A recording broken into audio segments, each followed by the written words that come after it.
ಇದು ನನ್ನ ಮೊದಲನೇ ಅನುಭವ. ಹಾಗಾಗಿ ಮೊಟ್ಟ ಮೊದಲು ತಂದೆ ತಾಯಿ, ಗುರು, ದೈವ ಇವರೆಲ್ಲರಿಗೂ ವಂದನೆ ಹೇಳಿದ ನಂತರ ನನಗೆ ಈ ಅವಕಾಶವನ್ನು ಕೊಟ್ಟಿರುವಂಥ ನಮ್ಮ ನಿರ್ದೇಶಕರಾದ ಸಂಜಯ್ ಸರ್ಗೆ ನನ್ನ ಮೊಟ್ಟ ಮೊದಲ, ಹಾಗೂ ಸಂಜಯ್ ಸರ್ಗೆ ಪರಿಚಯ ಮಾಡಿಸ್ಕೊಟ್ಟ ವಾಸು ಸರ್ ಇಲ್ಲೇ ಇದ್ದಾರೆ. Thank you so much. Sir ಹೇಳಿದಾಗೆ ಒಂದು 2 ವರ್ಷದ ಇದು ಜರ್ನಿ. ಸೊ ಇಲ್ಲಿ ಆಲ್ಮೋಸ್ಟ್ ಡೈಲಿ ಬೆಳಿಗ್ಗೆ ಸಂಜೆ ಸರು ನಾವು ಡಿಸ್ಕಸ್ ಮಾಡ್ತಾನೇ ಇದ್ವಿ. ಹಾಗಾಗಿ ಪ್ರತಿಯೊಂದನ್ನು ಪ್ರತಿ ಸೀನು, ಪ್ರತಿ ಡೈಲಾಗು, ಪ್ರತಿ ಲೈನು ಜೊತೆಲಿ ಅನುಭವಿಸಿದ್ದೀವಿ. ಸೊ ಇದನ್ನು ಹಂಚ್ಕೊಳ್ತಾ ಹೋದರೆ ಅದೇ ಒಂದು ಮೇಕಿಂಗ್ ಆಫ್ ಮದನಿಕಾ ಅಂತ ಒಂದು ದೊಡ್ಡ ಇದಾಗುತ್ತೆ. ಹಾಗಾಗಿ ಸದ್ಯಕ್ಕೆ ಇದು ನನ್ನ ಮೊದಲನೇ ಅನುಭವ ಆಗಿದ್ದರಿಂದ ನನ್ನ ಮತ್ತು ಸಂಜಯ್ ಸರ್ನ ಮೊದಲನೇ ಭೇಟಿಯಾದ ಒಂದು ಘಟನೆಯನ್ನು ಮಾತ್ರ ಹಂಚ್ಕೋತೀನಿ. ಇದು ಒಂದು ಸಾಮಾನ್ಯ ಘಟನೆ ಅಂದರೂ ಕೂಡ ನಮ್ಮ ಚಿತ್ರದ ಒಂದು ಘನತೆ ಏನು, ವಿಶೇಷ ಏನು ಅನ್ನೋದ್ರ ಬಗ್ಗೆ ಇದೊಂದು ಹೈಲೈಟ್ ಮಾಡುತ್ತೆ. ಸೊ ವಾಸು ಸರ್ ಅವ್ರು ಹೇಳಿದ್ರು, ದೇವಾನಂದ್ ಸರ್ ನಿಮ್ಮದು ಚಿಕ್ಕ ಪುಟ್ಟ ಕವನಗಳ ಲೈನ್ಗಳನ್ನ ನಾನು ವಾಟ್ಸಪ್ಪಲ್ಲಿ ನೋಡ್ತಾ ಇದ್ದೆ ಅಂತ. ಹಾಗಾಗಿ it started with WhatsApp basically.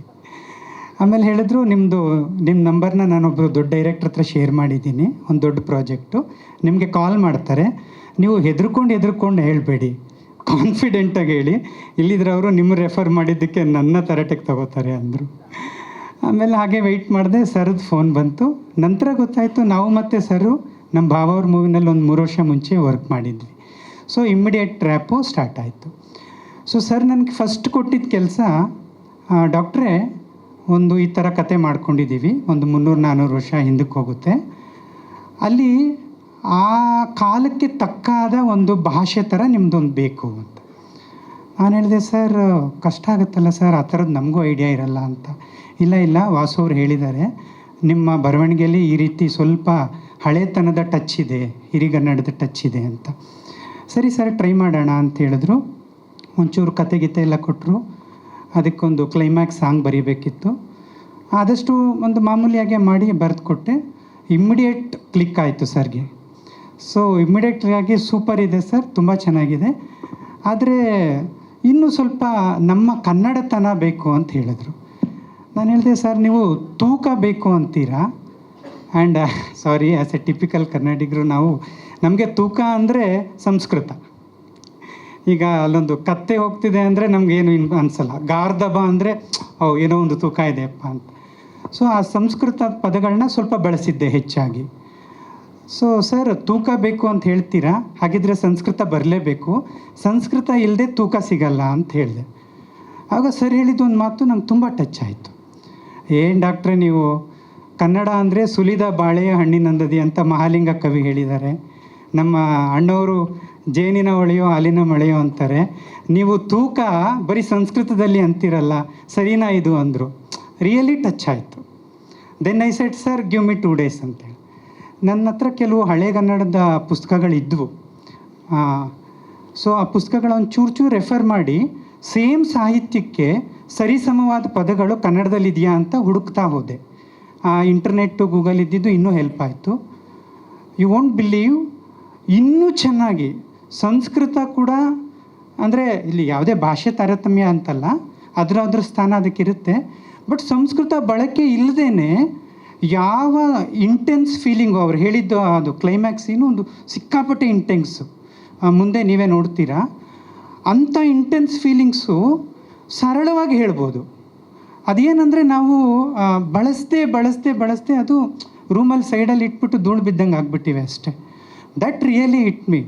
Then I started replacing all Sanskrit words. ಎಲ್ಲ ಸಂಸ್ಕೃತ್ ವರ್ಡ್ಗಳನ್ನ ತೆಗೆದು ನಮ್ಮ ಹಳೆಗನ್ನಡದ್ದು ಪಂಪ ಆಗಿರ್ಬೋದು, ರನ್ನ ಜನ್ನ, ಇದೆಲ್ಲ ನನಗೆ ಯೂಟ್ಯೂಬಲ್ಲಿ ಗಣೇಶ್ ಅವ್ರದ್ದು ಹರಿಶ್ಚಂದ್ರ ಕಾವ್ಯ ಅದು ಇದು ಎಲ್ಲ ಕೇಳ್ತಾ ಇದ್ದೆ. ಆಮೇಲೆ ಗುರುರಾಜುಲ್ ನಾಯ್ಡು ಅವ್ರ ಹರಿಕತೆ, ಅದು ಚಿಕ್ಕ ವಯಸ್ಸಿಂದ ಕೇಳಿದ್ದಿತ್ತು. ಸೊ ಈ ಪದಗಳೆಲ್ಲ ಇದ್ವು ತಲೆಯಲ್ಲಿ. ಸೊ ಸರ್ ಹೇಳಿದ ತಕ್ಷಣ ಸಂಸ್ಕೃತ್ ವರ್ಡ್ಸ್ ತೆಗಿತಾ ಇದ್ದೆ, ಈ ಪದಗಳನ್ನ ಹಾಕ್ತಾ ಹೋದೆ. ನೋಡಿ ತುಂಬಾ ಖುಷಿ ಆಯಿತು. ಸೊ ಇದೆಲ್ಲ ಘನತೆ ಆ ಹಳೆಗನ್ನಡಕ್ಕೆ ಹೋಗಬೇಕು ಅಂತ ಆ ಫೀಲ್ ಬಂತು. ಆಗ ಸರು ನಾವು ಕೂತ್ಕೊಂಡ್ವಿ. ಬರೀ ಒಂದು ಹಾಡಲ್ಲೇ ಇಷ್ಟು ಎಫೆಕ್ಟ್ ಕೊಡೋ ಆಗಿದ್ದರೆ ಈ ಮರೆ ಆಗಿರೋ ಅಂಥ ಈ ನಮ್ಮ ಕನ್ನಡ ಪದಗಳನ್ನ ಯಾಕೆ ಹೊಸ ಜನರಿಗೆ ಕೊಡಬಾರ್ದು. ಸೊ ದೆನ್ ಆ್ಯಕ್ಚುಲಿ ನಾನು ಫಿಲಮ್ಗೆ ಎಂಟ್ರಿ ಕೊಡೋಷ್ಟೊತ್ತಿಗೆ ಮುಕ್ಕಾಲು ಶೂಟಿಂಗು ಆಮೇಲೆ ಡೈಲಾಗ್ಸು ಅದೆಲ್ಲ ರೆಡಿಯಾಗೋಗಿತ್ತು. ಹಾಗಾಗಿ ನನ್ನ ಕೆಲಸ ತುಂಬ ಈಸಿ ಆಯಿತು. ಸೇಮ್ ಹಾಡಲ್ಲಿ ಹಾಗೆ ಸಂಸ್ಕೃತ ತೆಗೆದು ಕನ್ನಡ ಸೇರಿಸಿದ್ನೋ ಹಾಗೆ ಸರ್ ಎಲ್ಲ ಡೈಲಾಗ್ಸ್ ರೆಡಿ ಮಾಡಿಬಿಟ್ಟಿದ್ರು. ಒಂದು ಕೂಡ ನಂದು ಹೊಸದು ಸೇರಿಸೋಗಿಲ್ಲ. ಅವ್ರು ನನ್ನ ಅಭಿಮಾನಕ್ಕೆ ಹಾಗೆ ಹೇಳ್ತಾರೆ ಹೊರತು ಪ್ರತಿಯೊಂದು ರೆಡಿ ಇತ್ತು. ಸೊ ಆ ಪದಗಳನ್ನ ನೋಡೋದು, ಅದಕ್ಕೆ ತೂಕ ಗೌರವ ಕೊಡುವಂಥ ಒಂದು ಹಳೆಗನ್ನಡ ಪದ ಹುಡ್ಕೋದು, ಇಷ್ಟೇ ಸೇರಿಸಿ ಮಾಡ್ತಾ ಈ ಮಟ್ಟಕ್ಕೆ ಬಂದು ನಿಂತಿದೆ. ಒಂದು ಗ್ಯಾರಂಟಿ ನನ್ನ ಕಡೆಯಿಂದ, ಹಳೆಗನ್ನಡ ಆದರೂ ಕೂಡ ಯಾರಿಗೂ ಇದು ಯಾವುದೋ ಹೊಸ ಭಾಷೆ ಅಂತ ಹೇಳೋಲ್ಲ. ಈಗ ಉದಾಹರಣೆಗೆ ಫಿಲಮಲ್ಲಿ ಸರ್ದೊಂದು ಡೈಲಾಗ್ ಇದೆ, ಮೇಡಮ್ಮು ಹಳೆಗನ್ನಡದೊಂದು ಗಾಯನ ಮಾಡಿದಾಗ ಹರಿಶರಾಜ್ ಸರ್, ಮೇಡಮ್ ನೀವು ಇಷ್ಟೊತ್ತು ಮಾತಾಡಿದ್ದು ಮಲಯಾಳಮ್ಮ ಅಂತ ಕೇಳ್ತಾರೆ.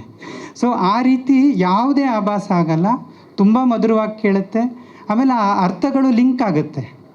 ಯಾಕಂದರೆ ಹಿಂದೆ ಮುಂದೆ ಸಂಪೂರ್ಣವಾಗಿ ಹಳೆಗನ್ನಡ ಹಾಕಿದ್ರೆ ಕಷ್ಟ ಆಗುತ್ತೆ ಅಂದ್ಬಿಟ್ಟು ನಮ್ಮ ನಾರ್ಮಲ್ ಭಾಷೆ ಮಧ್ಯೆ ಈ ಪದಗಳ ಇಂಟ್ರಡಕ್ಷನ್ ಥರ, ಹಾಗಾಗಿ ಆ ಮಿಸ್ಸಿಂಗ್ ಲಿಂಕು ಕ್ಲೀನಾಗಿ ಕನೆಕ್ಟ್ ಆಗುತ್ತೆ. ಸೊ ಶಾರದಾ ದೇವಿಗೆ ಸೇವೆ ಮಾಡಬೇಕು ಅಂತ ಚಿಕ್ಕ ವಯಸ್ಸಿಂದ ಆಸೆ ಇತ್ತು. ಆದರೆ ಸೈನ್ಸಲ್ಲಿ ಜಾಸ್ತಿ ಮಾರ್ಕ್ಸ್ ಬಂತು ಅಂತ ಮೆಡಿಕಲ್ಗೆ ಹೋಗ್ಬಿಟ್ಟಿದ್ದೆ. ಅಲ್ಲೊಂದು 25 ಇಯರ್ಸ್ ಸರ್ವೀಸ್ ಆಯಿತು. ಈಗ ಈ ಅವಕಾಶ ಸಿಕ್ಕಿದೆ. ಸೊ ಕನ್ನಡ ತಾಯಿಗೆ, ನಮ್ಮೆಲ್ಲ ಜನತೆಗೆ, ನಿರ್ದೇಶಕರಿಗೆ, ನಿರ್ಮಾಪಕರಿಗೆ and music ultimate. And madam ಕಾರಣ ಹೇಳ್ತೀನಿ ಯಾಕೆ ನಮಸ್ಕಾರ ಮಾಡಿದೆ ಅಂತ. ನಮಗೆ ಲೈಕ್ ಏನೋ ಒಂದು ಬರೀರಿ ಅಂತ ಹೇಳಿ ಏನೂ ಬರೆಯೋಕ್ಕೆ ಬರಲ್ಲ, ಅದು ಬರೋದೂ ಇಲ್ಲ. ಪ್ರತಿಯೊಂದಕ್ಕೂ ಒಂದು ಸ್ಫೂರ್ತಿ ಅಂತ ಬೇಕಾಗತ್ತೆ. ಸೊ ಸರ್ ಆಲ್ರೆಡಿ ಹಾಗೆ 75% ಶೂಟಿಂಗ್ ಆಗಿಬಿಟ್ಟಿತ್ತಲ್ಲ, ಹಾಗಾಗಿ ನಂಗೆ ತುಂಬ ಈಸಿ ಆಗೋಯ್ತು. ಜಸ್ಟ್ ಸರ್ ತೋರಿಸ್ತಾ ಹೋದರು. ಸೊ ಅಲ್ಲಿ ಪಾತ್ರಧಾರಿಗಳಲ್ಲಿ ಬಂದಿರೋ ಇಂಟೆನ್ಸ್ ಫೇಸು, ಆ ಐ ಎಕ್ಸ್ಪ್ರೆಷನ್ಸು, ಫೇಶಿಯಲ್ಲು, ದೆನ್ ಸರ ಡೈಲಾಗ್ಸು, ಅದೆಲ್ಲ ಒಂದು ಒಳಗಿಂದ ಇನ್ಸ್ಪಿರೇಷನ್ ಕೊಡ್ತು. ಪ್ಲಸ್ ಸಲಾಮ್ ಸರ್ ಮ್ಯೂಸಿಕ್ ಅಲ್ಟಿಮೇಟ್. ಆ ಮ್ಯೂಸಿಕ್ ಕೇಳ್ತಾ ಸುಮ್ಮನೆ ಕಣ್ಮುಚ್ಕೊಂಡು ಕೂತ್ರೆ ಹಾಗೇ ಪದಗಳು ಇಳೀತವೆ. So all the credit goes to all this team. So ನಿಮ್ಮದೊಂದೇ ಬ್ಲೆಸ್ಸಿಂಗ್ಸ್ ಬೇಕು. ಯಾರು ಯಾವುದನ್ನು ಮೆಚ್ಕೋತಾರೆ ಅಂತ ಹೇಳೋದು ತುಂಬ ಕಷ್ಟ, ಬಟ್ ಮೆಚ್ಕೊಂಡ ಮೇಲೆ ಅವ್ರು ಡೆಫಿನೆಟ್ಲಿ ಕೈ ಹಿಡಿತಾರೆ. ಸೊ ದಯವಿಟ್ಟು ಮೆಚ್ಕೊಳ್ಳಿ, ಆಶೀರ್ವದಿಸಿ. ನನಗೂ ಒಂದು ಇದೇ ಫೀಲ್ಡಲ್ಲಿ ಮುಂದೆ ಬರೀಬೇಕು ಅಂತ ಆಸೆ ಇದೆ. ಎಲ್ಲ ಈ ಫಿಲಮ್ ಸಕ್ಸಸ್ ಮೇಲೆ ಡಿಪೆಂಡ್ ಆಗಿದೆ. Thank you so much.